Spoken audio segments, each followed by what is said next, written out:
இன்னைக்கு நம்ம ஒரு ஸ்விட்ச் அவுட் பார்க்கலாம். நெறைய டைம் நாளைக்கு செய்றோம், நாளைக்கு செய்றோம், நாளைக்கு செய்றோம்ன்னு சொல்லிட்டு தள்ளி போட்டுட்டே போகும். அது நம்ம ப்ரொக்ராஸ்டினேஷன் சொல்லுவோம். இப்போ இந்த வேலைய தள்ளி போடுறது, நாளைக்கு நாளைக்கு அங்க தான் இருக்கும். அத எடுத்து அப்படி வைக்கிறதுக்கு நம்ம சரி சாயந்திரமா நம்ம வந்து காஃபிலாம் குடிச்சிட்டு பண்ணலாம்.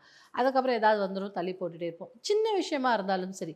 அதே மாதிரி தான் நெறைய விஷயங்கள் நம்ம நாளைக்கு நாளைக்குன்னு தள்ளி போட்டுட்டே போவோம். நம்மளுக்கே தெரியும். நம்மளுக்கு அந்த அந்த உந்துதல் இருக்கவே இருக்காது. ரொம்ப தடுமாறுவோம். அப்படி இருக்கும் பட்சத்தில நீங்க யூஸ் பண்ணக்கூடிய ஸ்விட்ச் வேர்ட் என்னன்னு பார்த்தீங்கன்னா, ரொம்ப சிம்பிள் ஸ்விட்ச் வேர்ட். டூ.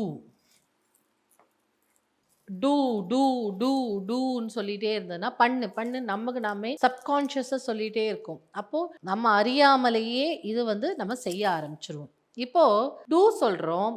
இப்பவே செய்யணும் அப்படின்னும்போது, வெறும் டூ இல்லாமல், அதனோட சேர்ந்து டூ நவ்,